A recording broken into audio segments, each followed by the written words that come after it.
another stream. So this time I'm gonna talk about the movie Death of a Unicorn, and this is directed by Alex Scarfman, stars Jenna Ortega, Paul Rudd, Will Poulter, and Anthony Kerrigan, Tia Leone, who I haven't seen in movies in years, but this Jenna Ortega and Paul Rudd plays his character called Elliot, and Jenna Ortega plays his character called Ridley. And plot of the movie is basically simple: father and daughter who accidentally killed and hit a unicorn, causing them to be hunted down by its own parent, by hunted down by his parents, and basically his boss, Elliot's boss, tries to exploit the creature's miraculous curative properties with horrific results.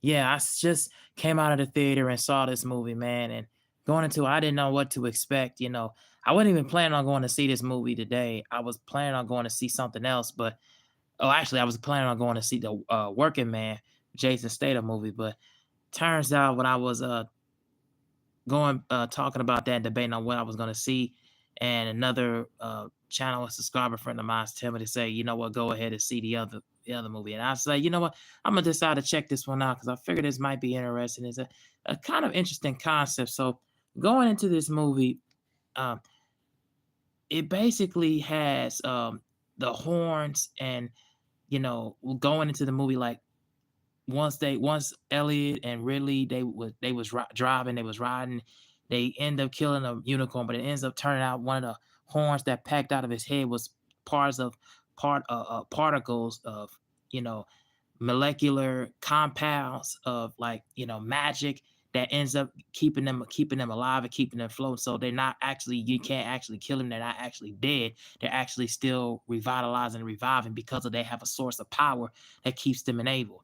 Um, and kind of like also involving the movie too, that the molecular cosmics, that these scientists and researchers end up seeing out as they find out about the unicorn that they killed.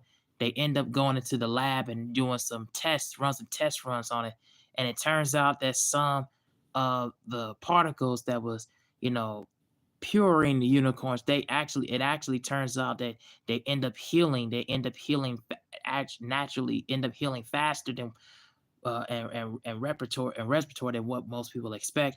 And it turns out that they end up having an effect that could actually cure cancer. And what we didn't know about the movie, and what I didn't know about how it could do that in per se. And once they end up finding out that the curation, that they actually could cure cancer and keep and cause the divide of the rare form of disease to kind of just be a little bit more involved and invoking in your body and your system, not be so evolved and it be so evolved. It turns out that this curation was not I mean, it was something that could be shared, that they wanted to share to the public. At least um Belinda wanted to share to the public, and Shepard and Griff also wanted to share to the public, but that didn't turn out to be what it was, because the source of power that they had, that was caused by these like particles and substances, turns out that it wasn't as vital as it seems. And more unicorns came out and start attacking, and it started wreaking havoc as the movie continued to goes on. And what I really enjoyed about this movie was it was something a little bit different that I wasn't expecting. And especially being a horror comedy, it had a lot of funny moments in here. It had a lot of funny moments, had a lot of good laughs, especially when Ridley and Elliot, the father and daughter, were going back and forth. That was pretty cool. When Will Poulter's character Shepard, who was completely overzealous and over the top, silly, goofy, and over the top as he is, he starts taking this source of like power, a source of like cosmic like force of power, and starts like breathing on it and start, like it's a drug, like it's an actual cocaine drug. He was started taking this source of like power from the gooey substance that the unit that the scientists was keeping in holding baggages and baggages that they killed the unicorn off of, that he was taking those substances like it was actually cocaine drugs that he was snorting. And the fact that he just started to feel a buzz and start feeling the high and start feeling super zany, that was absolutely hilarious and absolutely funny, man. I pretty much laughed at those parts in the movie. And also the back and forth the back and forth exchange between his, Shepard, played by Will Poulter, and the mother, Belinda, was absolutely hilarious too. Richard E. Grant, I forgot to mention, also is the father in the movie to Shepard, and is the husband to Belinda. He was in the movie as well, and he absolutely was hilarious, man. Every time when he's on screen, he just always brings something to the table, bruh.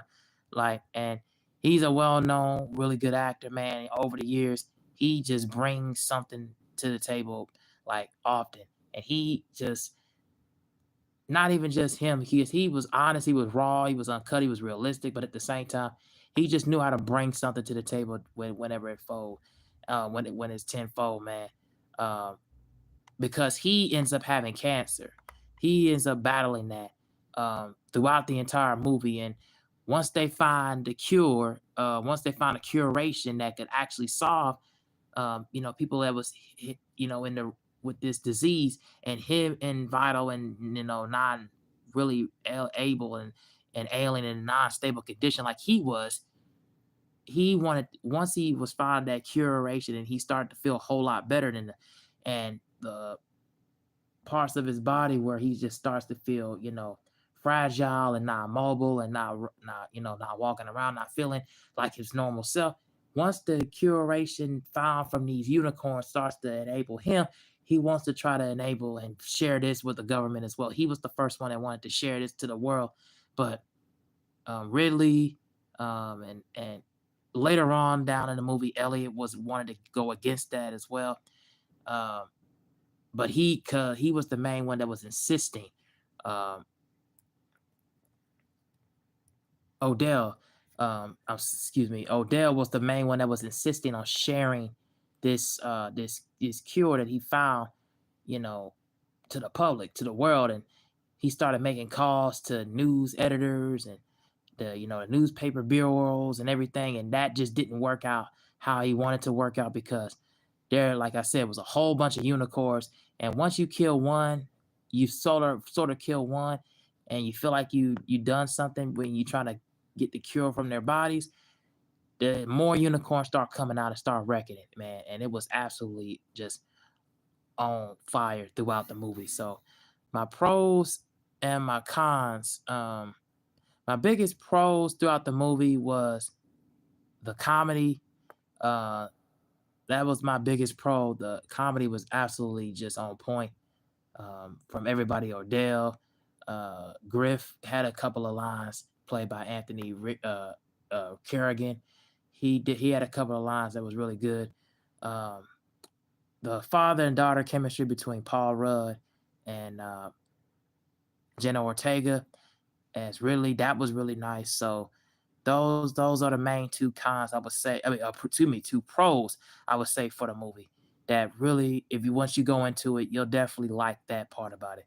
And I do enjoy that the storytelling. It was a bit different. It was a bit unique, ubiquitous, and very, very creative. And that's rarely that you get movies like that that'll be very creative. The biggest con I would say through the movie is I do think, and this kind of is really much more of a spoiler. I did not like and mainly I don't really rag on this movie because it's not really based and centered in comics, but mainly the CGI. And I usually don't rag on the CGI like that as much, but the CGI, you can just tell in some instances, especially in the second half, you can tell that it was shot very, very, it was very spotty. It was very like blurry in a few places. It was very blurry. It was very all over the place in the second half as far as the CG goes, and it kind of just took me out of it in some spots and some instances. So, yeah, that's my biggest con throughout the movie, man. And I would say that going into it, if you was looking forward to anything, please go into it with an open ears and open eyes, and kind of just make like to avoid most of the CG that you saw that felt like it was shot on green screen, that it wasn't like very it's very kind of hard and gloomy to not to look at, and very kind of hard and gloomy to watch parts in the second half. So kind of be mindful of that when you're going into it if you're going to watch it. But the comedy, I would say, is the biggest pro, and the dialogue as well. And I would say just the overall characters and the first act of the movie, as far as the storytelling, was really on point. And the biggest con is just basically the CG. So my rating for the movie, I give this one maybe 3.5 out of 5 stars. Get this a 7.5 out of 10. I really like this one. Um, because I've been seeing a lot of horrible films the past few weeks. This one, out of many, many few, that was actually really solid, and I could say I could recommend to you. Um, so definitely go and check this one out. And as well, if you haven't checked out the movie review I did for Magazine Dreams, check that one out as well. That one was really good. Um, but again, check this one out, as I give you guys some gems on it as well. So that's my overall review for that. So the next story I'm going to talk about is the WNBA, the women's WNBA. So the Washington Mystics are not having national televised games on ESPN this season, but they will have multiple televised games on Monumental Sports Network pages.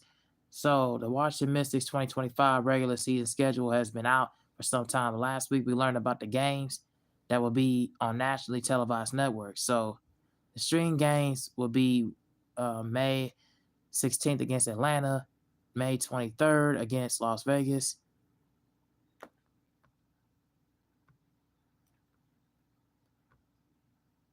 uh, May 28th versus the Indiana Fever, May 30th versus the New York Liberty, again against the Indiana Fever in June, and against New York Liberty in June, against Atlanta. Then June 22nd against Dallas, June 24th against the Minnesota Lynx, June 26th against Las Vegas Aces, and July the 10th against Las Vegas Aces. And then you got July 22nd versus LA Sparks, 7:31, July 31st versus Golden State, August versus Indiana, August 17th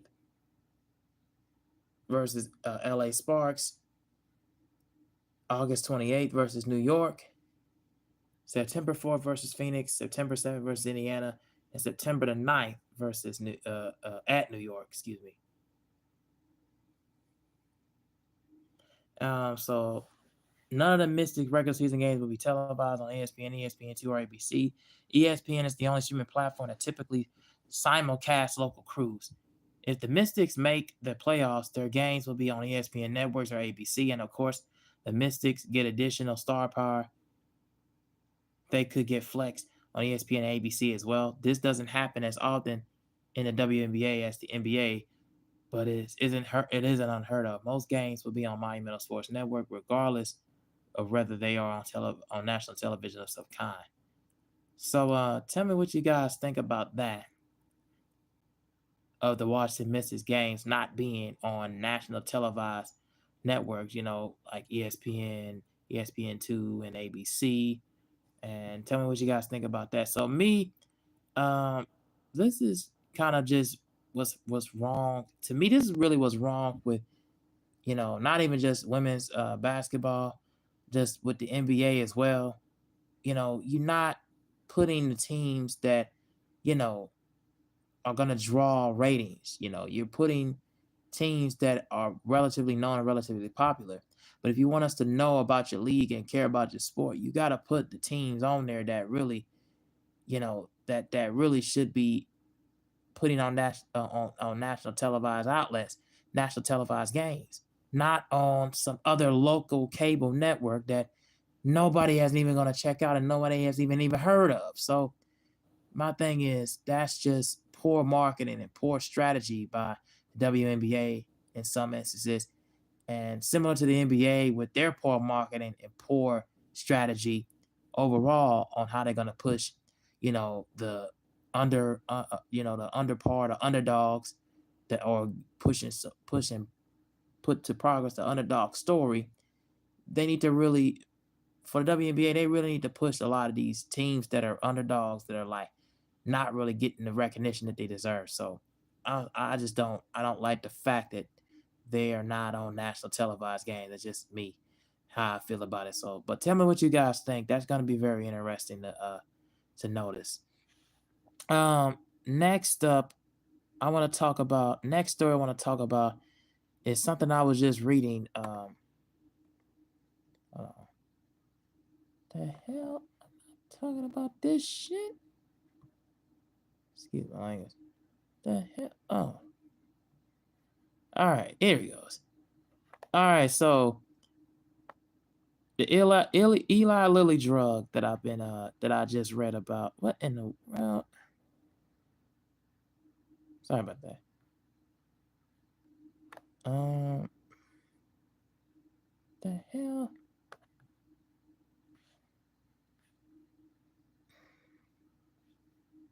Okay, so we're not gonna talk about that because apparently that's not they're not wanting to. All right, so not gonna talk about that story. Um.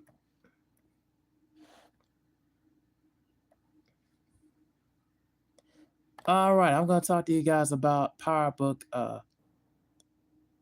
3, Raising Kanan.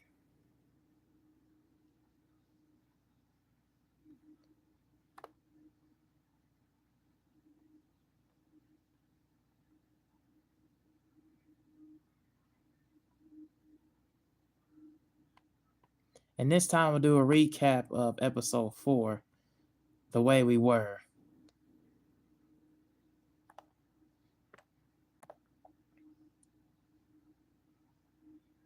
So the episode of Power Book 4, Raising Kanan, The Way We Were, ends with Jukebox catching the first body to save her father saving her father Marvin after he fights the man responsible for injuring Jukebox. And how will this event change Jukebox? And we also see Raquel and Kanan climb the ladder.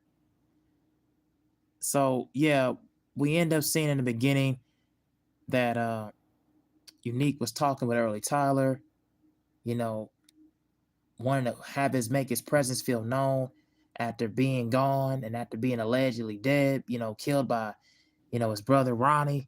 He comes back and talks to him, and Tyler gets a call from Marvin. Marvin meets up with Stefano and brings in Early Tyler to bet in on the sports games. Then we see Raquel talking with her mother, having a conversation about what happened at dinner.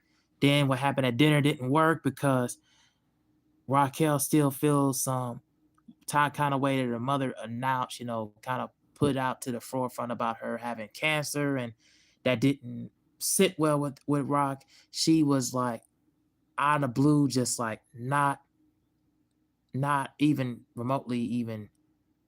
She wasn't even trying to hear it, so she basically left the whole dinner scene at in the last episode, and here she has this conversation with her mother, and her mother's telling her like she's still like, why wasn't anybody looking out for me? Da, da, da, da. And Rock was saying, well, if we needed a mother, we needed a mother to help us feel our pain that our father killed himself. Like, why was you not there? And so once that conversation was left, she left her house saying, you want me to feel sympathy for you, and that didn't work, and that wasn't gonna work for me. So when we get to Kanan spot with Crystal, and Kanan set up a whole little conversation, small conversation with Juke and Crystal, and they kind of had their resolve their little conflict with Butter and the group.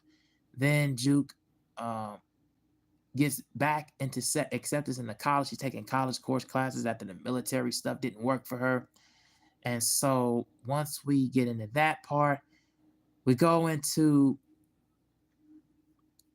marketing because Lou is talking to Lowell, and he's trying to get B Rilla, which he did get B Rilla in the last episode. An extra percentage in his advance for the song, and an extra percentage of money for an advance, so he can get his own apartment because Lou is trying to get him out of his apartment as he's recovering from almost committing suicide, and the fact that he was an alcoholic in last season. So we saw that Lowell was kind of the record label owner was inviting a guest who turns out to be one of these. She turns out to be a marketer and a publisher, and trying to get B Rilla, his appearance, and she's trying to at least talk to Lou about an appearance, on stage, or an appearance like out there, and getting hip hop artists more vocal and more local and more known. And so Lou wasn't trying to hear it. He wasn't trying to hear it about the marketing, and because he's like, I got all these things. You want me to run the label how I want to run it?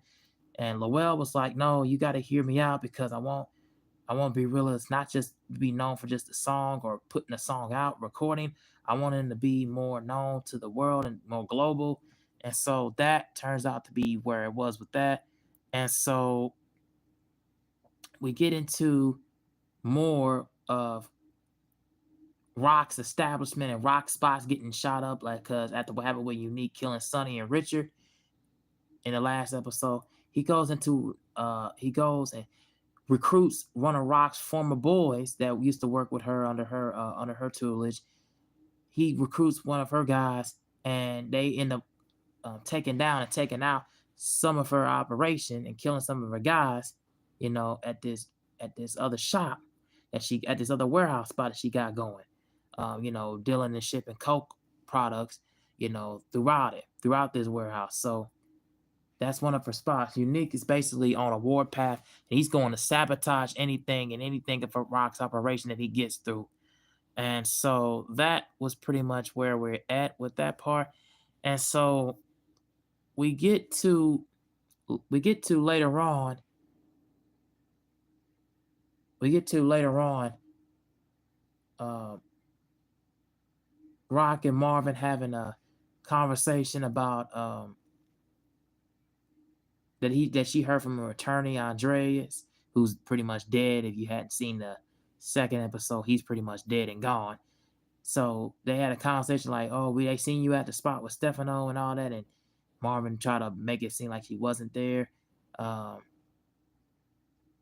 so that didn't go as foul play. And then some local feds came and told Rock that her attorney is dead, and they said that he was the last. She was the last one. You was the last person that had dinner with him before he was killed. So we're not indicating that you had any involvement. They were saying like, do you know anything of his whereabouts? Anybody who had a motive? And she said no. And so that didn't go as the plan for her. And so we pick up. We pick up where Kanan was talking to Lou and seeing that Be Real is still there, in his crib, in his spot. And so Kanan was like, man, and Lou was telling Kanan, like, man, I'm trying to get this guy out of my spot, trying to get this guy up out of here. And then that didn't happen. And he also asked Kanan about where Famous is. From what I've heard, I heard that Famous was written off the show. That's what I've heard, a couple of sources who were very close to Power, Raising Kanan, who were very close to the Power universe. Because I think they said he wanted more money, you know, from 50 Cent them, and that wasn't gonna happen. Um, so we're gonna have to see what was gonna go on with them. So then we look. So then by then we see Jukebox with Mora, who is this new character in power. She ends up going to taking her back to the club, to the spot, local spot, where she ends up finding a love interest. And well, at least she attempts to find a love interest. The love interest ends up looking at her, and they start having a conversation, a small conversation. And once they left, once more and her left, I believe her husband like just start storming out the blue, start storming out the gate, took her down and just grabbed her by the wayside and just shoved her in the car, knocked Jukebox on the ground, and then once Jukebox later on in the episode went to Marvin, went to her dad, and that's where you see in this episode right here, and towards the end, she wants to know. I mean, he wants to know like who did this to you, da da da. Da. So she gave him the address of where um, Mara and her husband, spot was where they were staying at. And so Marvin just went to go settle things down, but turns out the guy was trying to kill him. They trying to kill him both, with a sword. And so Jukebox, we saw her towards the end, and she ends up catching her first body. So thoughts about this episode was, man, this is where we supposed to be from the first two episodes. A lot of action, a lot of stakes to claim. Oh, and also Unique ends up going to visit Sal Baselli's wife, and we end up seeing that Unique has a lot of plans. He's trying to sabotage any way possible. He wants to go try to get after the folks who took out Baselli, which we already know who was that, who was responsible for it. But yeah, really good episode. I can't wait to see what goes on next. Um, and I'm gonna recap the whole season, and talk about the first three episodes as well.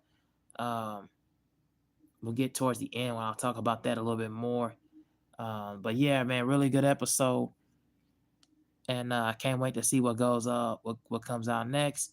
As I saw in the previews, I see that Unique is trying to recruit people to go again to try to get a crew going to go against Rock. I seen that he didn't kill OC. OC still alive, still running and kicking. Maybe he's probably using him as like an informant. Who knows? Probably using him as an informant to seek out what Kanan's operation is. So I don't know if that's gonna. I don't know how that's gonna go down and play out. So we'll see how that goes. Um, but yeah, that's pretty much how my recap of this latest episode. Cannot wait to see what comes out next. So my last story that I'm gonna be doing for now is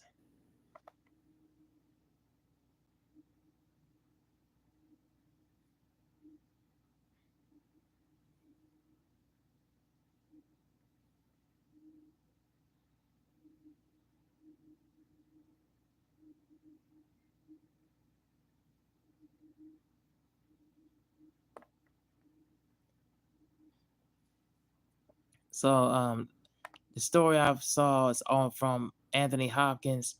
Um, the movie from the movie Size of the Lambs. Anthony Hopkins took the role even harder than Hannibal Lecter, earned him his second Oscar nomination.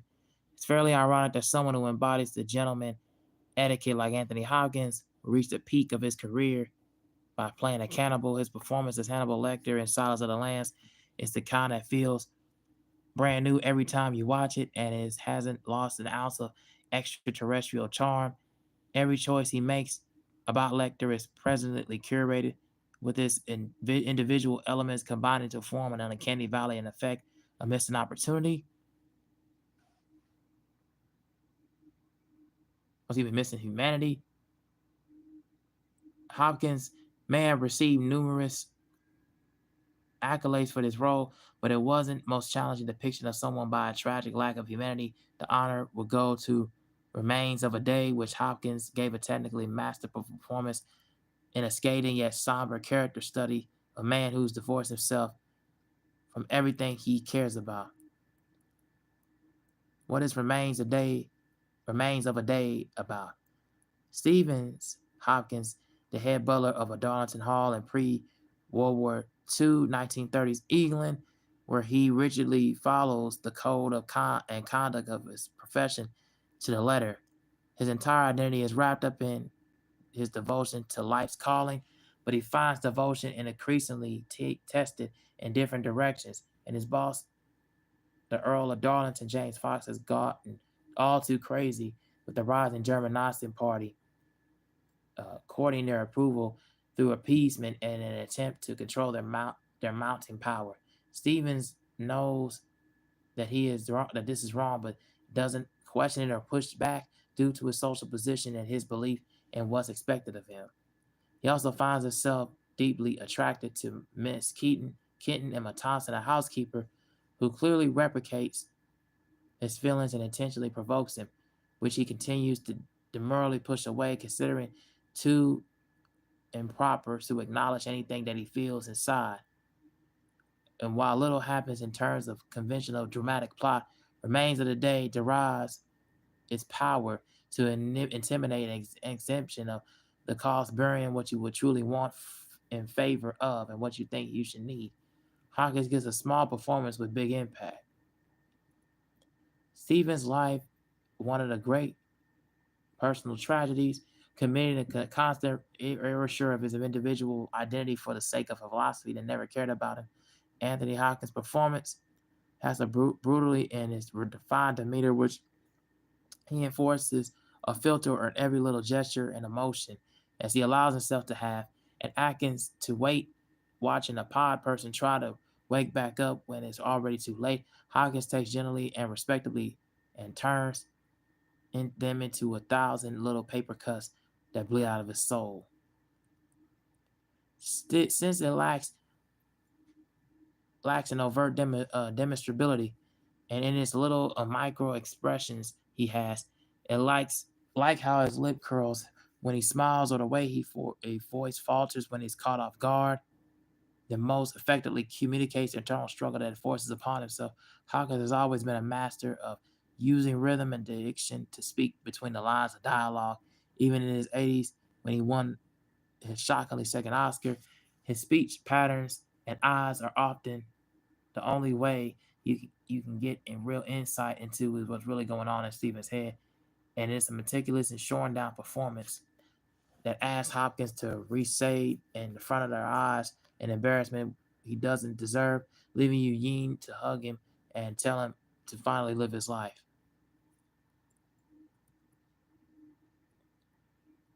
Hopkins, Stevens is harder to pull off than Hannibal Lecter. Hopkins was nominated for Best Actor for this film, even though he didn't win it. Tom Hanks won for Philadelphia, and I could argue it was technically more impressive performance than his work as Hannibal Lecter. Lecter is a gift wrap role, one that guarantees he'll win every scene by being a primary focal point and outsized personality who dominates the film. Despite barely being on screen, Hopkins makes so many big choices in his Lecter's psychology, from his infamous voice to his rigid body language to his improvisational flourishes, while everything about Stevens is trying to be hidden and kept secret from us. Um, so more to it, yeah, his performance as Stevens in Remains of the Day is very, very cool.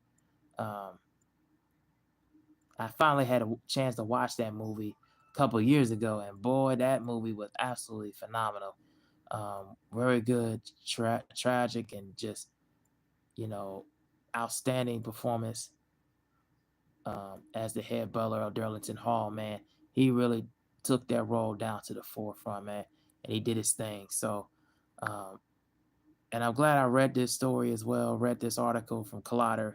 They did a good job of talking about that and talking about his performance. So, yeah, man, that's a really good honor for him to to get that nomination for those performance. And also with Hannibal Lecter, because Silence of the Lambs was a classic movie, man. So, yeah, those are my thoughts. Tell me what you guys think about these stories down in the comment section in my review. Thank you all for watching, and I am out.